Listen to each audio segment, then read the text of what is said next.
Assalamualaikum warahmatullahi wabarakatuh. Bulan Ramadan adalah salah satu bulan istimewa yang diberikan Allah kepada kita, karena di bulan ini ada beberapa ibadah yang tidak bisa kita temukan di bulan-bulan yang lainnya. Pada siang harinya kita diwajibkan untuk berpuasa, kemudian pada malamnya kita disunahkan untuk menghidupkan malam dengan melaksanakan sholat tarawih. Nah, kesunahan sholat tarawih ini didasarkan pada hadis Nabi yang diriwayatkan oleh Abu Hurairah. An Abi Hurairah radhiyallahu anhu annahu sallallahu alaihi wasallam qala: Man qama ramadhana imanan wahtisaban ghufira lahu ma taqaddama min dambi. Yang artinya, barang siapa yang beribadah di bulan Ramadan seraya beriman dan ikhlas, maka diampuni baginya dosa-dosa yang telah lalu. Nah, menurut Syekh Khatib Asy-Syarbini di dalam kitabnya Mughnil Muhtaj, beliau mengatakan bahwa lafadz qoma ramadhana di sini yaitu merujuk kepada sholat tarawih. Nah, perlu diketahui bahwa pada masa Nabi dulu tidak ada yang namanya sholat tarawih. Jadi sholat yang dilakukan setelah sholat isya itu dinamakan dengan sholat malam, yaitu qiyamul lail. Nah, baru setelah masa sahabat, karena sahabat itu sholat tarawihnya di masjid ya, sebelum dinamakan itu menjadi sholat tarawih, para sahabat berbondong-bondong ke masjid melaksanakan sholat setelah sholat isya pada malam-malam bulan Ramadan. Nah, para sahabat itu melaksanakan sholat dengan sangat panjang. Jadi sholatnya itu sangat panjang, membaca surat-surat yang panjang, sehingga membuat mereka dalam melaksanakannya itu sampai kelelahan. Nah, karena saking panjangnya sholat, maka di antara satu sholat dengan yang lainnya itu ada istirahatnya. Makanya setiap salam, baik itu yang dilakukan 2 rakaat salam maupun 4 rakaat salam, ada istirahatnya di situ. Maka kemudian dinamakan sholat tarawih. Jadi tarawih itu artinya adalah rehat, istirahat. Nah, istirahat yang dilakukan berulang-ulang maka kemudian dinamakan dengan sholat tarawih. Nah, mengenai rakaat dalam sholat tarawih ini ada yang berbeda pendapat juga. Nah, ketika ada yang bertanya mana yang lebih utama, apakah sholat tarawih itu 8 rakaat atau 20 rakaat? Nah, setiap pendapat ini mempunyai riwayatnya masing-masing. Jadi ada dalilnya masing-masing. Sayyidatina Aisyah pernah mengatakan bahwa Nabi itu sholat tarawih sebanyak 8 rakaat. Tapi pada masa sahabat, yaitu ketika masa sahabat Sayyidina Umar, beliau mengatakan bahwa Nabi Muhammad itu melaksanakan sholat sebanyak 20 rakaat. Nah, mana yang lebih utama? Bisa saja zaman dahulu Nabi ketika melaksanakan sholat tarawih yang 8 rakaat itu lebih panjang, lebih lama dibandingkan dengan sholat tarawih yang berjumlah 20 rakaat. Nah, ini tidak usah dijadikan sebagai perdebatan. Jadi keutamaan sholat itu bukan tergantung dari bilangannya, akan tetapi dari kekhusyuan sholat tersebut, dari kesempurnaan sholat tersebut. Nah, kemudian ada juga yang bertanya, bagaimana jika pada siang hari seorang muslim itu melaksanakan puasa, akan tetapi pada malam harinya ia tidak melaksanakan sholat tarawih, itu bagaimana? Ya, tidak apa-apa. tidak mempengaruhi dari keabsahan puasa. Akan tetapi apakah dia tidak sayang kalau sholat tarawih yang hanya bisa dilakukan di bulan Ramadan ini ia tinggalkan begitu saja, tidak dilaksanakan, berarti dia sama saja menyia-nyiakan kesempatan untuk memperoleh anugerah dan ampunan dari Allah. Pada masa pandemi yang sedang kita hadapi ini, banyak peraturan-peraturan yang dikeluarkan untuk menghindari kerumunan, untuk tidak bersama-sama dengan orang banyak. Nah, ini berlaku juga untuk pelaksanaan sholat tarawih di masjid-masjid atau mushola.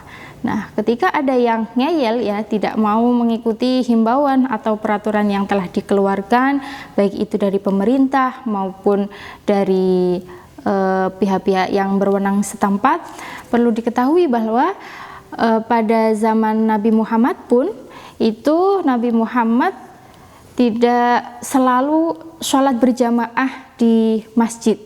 Jadi pada awalnya Nabi Muhammad SAW itu melaksanakan sholat tarawih hanya pada 3 malam yang pertama di bulan Ramadan.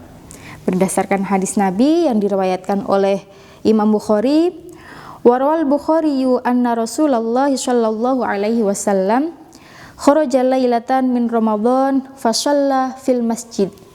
Jadi pada malam pertama di bulan Ramadan, Nabi keluar ke masjid untuk melaksanakan sholat tarawih. Wa shalla rijalun bisholatihi. Kemudian karena mengetahui bahwa Nabi sholat di masjid, maka para sahabat juga ikut sholat di masjid. Fa asbahan nas fatahaddatsu fajtama'a aktsaru minhum. Nah, setelah tahu kalau malam pertama Nabi Muhammad sholat di masjid, selanjutnya malam kedua tambah banyak lagi sahabat-sahabat yang mengikuti sholat berjamaah di masjid. Fashallu ma'ahu fa asbahan nas fatahaddatsu fakatsura ahlul masjid minal lailati tsalitsah. Jadi malam pertama sholat di masjid, kemudian malam kedua jamaah semakin banyak, malam ketiga semakin banyak lagi jamaah yang mengikuti Nabi untuk sholat tarawih di masjid. Fa kharaja Rasulullah sallallahu alaihi wasallam fashallu bi sholatihi. Falamma kanat al-lailatur rabi'ah ajazal masjid an ahlihi hatta kharaja sallallahu alaihi wasallam li sholati subhi. Falamma qadal fajra aqbala 'alan nas. Tsumma qala qad ra'aytu alladhi sana'tum walakinni khasyitu an tufrada 'alaikum. Nah, ketika malam keempat, sahabat sudah menunggu di masjid, ternyata Nabi Muhammad tidak datang, tidak rawuh ke masjid. Para sahabat menunggu-nunggu, sampailah kepada subuh di hari yang keempat, Ramadan yang keempat, Nabi Muhammad datang ke masjid untuk melaksanakan sholat subuh. Nah, sebelum para sahabat bertanya, Nabi Muhammad sudah langsung menjelaskan bahwasanya, oh saya tahu kalau tadi malam kalian menunggu. Nah, saya sengaja untuk tidak berangkat ke masjid karena saya takut kalau sholat tarawih ini dianggap sebagai suatu ibadah yang wajib. Nah, Nabi pun sudah mengajarkan seperti itu ya, bahwasanya Nabi hanya melakukan sholat tarawih itu di 3 malam pertama bulan Ramadan. Nah, dari hadis ini tadi bisa kita lihat ya, bahwasanya dari segi hukumnya sendiri itu sholat tarawih hukumnya adalah sunnah. Kemudian pelaksanaannya itu tidak harus dilaksanakan di masjid, bisa di rumah-rumah berjamaah bersama keluarga. Nah, jika memang pelaksanaan tarawih yang telah dihimbau oleh pemerintah ini lebih aman di rumah, maka mari kita menaati, mematuhi apa yang telah dihimbau atau diperintahkan oleh para pemerintah, sehingga nantinya kita juga akan mencapai keselamatan bersama dan keamanan bersama. Kemudian setelah sholat tarawih disunahkan untuk membaca doa yang di kalangan kaum muslimin. Doa ini masyhur disebut dengan doa kamilin, yaitu doanya berbunyi Allahumma ja'alna bil imani kamilin walil faraidi mu'addin walis sholati hafidin waliz zakati fa'ilin walima indaka talibin wali afwika rajin wabil huda mutamassikin wa anil laghwi mu'ridin wa fid dunya zahidin wa fil akhirati raghibin wabil qada'i radin walin na'ma'i syakirin wa 'alal bala'i sabirin wa tahta liwa'i Muhammadin sallallahu alaihi wasallam yaumal qiyamati sa'irin wa 'alal haudi waridin wa ilal jannati dakhilin wa minan nari najin wa 'ala sariril karamati qa'idin wa bihurin 'ain mutazawwijin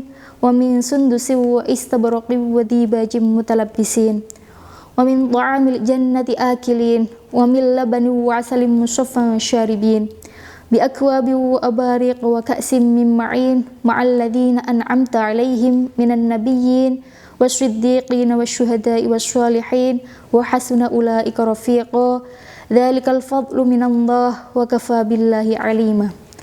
Allahumma ij'alna fi hadhil lailati syahri syarifatil mubarakah minas su'ada'il maqbulin wa la taj'alna minal ashqiya'il mardudin wa sallallahu ala sayyidina Muhammad wa alihi wa sahbihi ajma'in bi rahmatika ya arhamar rahimin walhamdulillahi rabbil alamin.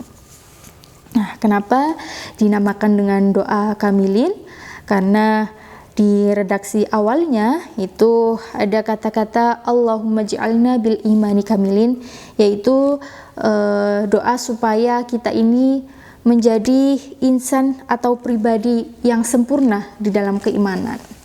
Nah, dari segi substansi doa kamilin ini juga sudah sangat lengkap ya, mencakup doa-doa duniawi, mencakup doa-doa ukhrawi, mencakup doa kenikmatan, kesulitan, dan lain sebagainya. Selanjutnya, setelah sholat tarawih, kemudian melaksanakan sholat witir. Nah, sholat witir ini paling sedikit dilaksanakan sebanyak 1 rakaat dan paling banyak yaitu 11 rakaat. Jadi rakaat witir ini harus ganjil ya. Berarti mulai dari 1, 3, 5, 7, 9 sampai paling banyak adalah 11. Nah, yang tengah-tengah itu ada 3 rakaat. Jadi pelaksanaannya nanti bisa dilaksanakan 1 salaman, yaitu 3 rakaat langsung ataupun 2 kali salaman. Jika 2 kali salaman maka yang pertama 2 rakaat, kemudian yang kedua 1 rakaat. Nah, sholat witir dengan 2 salaman ini berdasarkan dari hadis yang diriwayatkan oleh Ibnu Hibban. Itu bebas ya, jadi boleh dilaksanakan 1 kali salaman maupun 2 kali salaman kalau kita melaksanakan sholat witirnya sejumlah 3 rakaat. Nah, untuk sholat tarawihnya juga ada yang melaksanakan sholat tarawih itu 4 rakaat sekali salam, ada juga yang melaksanakan sholat tarawih 2 rakaat sekali salam. Itu juga bebas, boleh dipilih. Tapi ketika melaksanakannya itu dengan cara 4 rakaat sekali salam, maka itu tahiyatnya hanya tahiyat akhir. Jadi tahiyat awalnya tidak usah diberi tahiyat awal. Jadi ini untuk membedakan antara sholat fardu yang lain seperti sholat isya. Sholat isya kan ada tahiyat awal dan tahiyat akhir. Nah, jika ingin melaksanakan sholat tarawih dengan 4 rakaat sekali salam, maka yang dibaca hanya tahiyat yang akhir. Begitu juga dengan sholat witir. Apabila kita sholat witir itu sebanyak 3 rakaat, kalau ingin melaksanakan 3 rakaat sekali salam, maka yang dilaksanakan hanya tahiyat yang terakhir untuk membedakan dengan sholat maghrib. Nah, kemudian ada pertanyaan, bagaimana jika setelah sholat tarawih itu sudah dilanjutkan dengan sholat witir, apakah nanti ketika menjelang sahur kita melaksanakan sholat tahajud, apakah sholat witir lagi? Nah, berdasarkan dari hadis ij'alu akhiras sholatikum bitron, maka jika memang nanti itu berniat untuk sholat tahajud, bisa saja itu setelah sholat tarawih tidak usah sholat witir dahulu, maka nanti setelah tahajud baru melaksanakan sholat witir. Akan tetapi kalau setelah sholat tarawih langsung melaksanakan sholat witir, maka nanti setelah tahajud tidak perlu melaksanakan sholat witir lagi. Seperti itu. Demikian pembahasan kali ini mengenai sholat tarawih dan sholat witir. Semoga kita diberikan keistiqomahan untuk selalu melaksanakan sunnah-sunnah ketika bulan Ramadan ini. Kita diberikan kekuatan untuk selalu memperbanyak ibadah-ibadah di bulan yang mulia ini. Jangan sampai menyia-nyiakan kesempatan istimewa yang telah diberikan oleh Allah Subhanahu wa Ta'ala. Semoga kita semua dijadikan manusia-manusia yang sa'idun fid dunya wa sa'idun fil akhirah. Tetap jaga kesehatan